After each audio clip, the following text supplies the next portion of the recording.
Yun mga idol, magandang umaga at pagkatapos na natin pakainin yung ating kalagang plato. Mga idol, it's me, it's Mindoro Daily.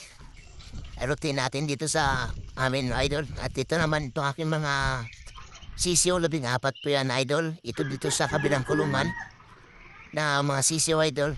Sana mabuhay silang lahat para dumami ulit yung malata natin. At dito naman sa gawing kaliwa ko idol, may nanitlog na naman. Dito sa labas, may isa namang itlog idol. At nandito naman sa kabila, sa gawing kanan, meron naman siyang isang itlog. Yan, mangingitlog na naman ang mga alaga natin. Patod dito naman sa kabilang kulungan niya idol at may 7 sisiyo na naman na nandito. Sa kabilang kulungan. Yan idol at medyo dumarami na yung alaga natin pato. Shout out nga pala kay Pobrain Panday Vlog Bibida. Shout out sa'yo sir. Salamat sa pagsuporta.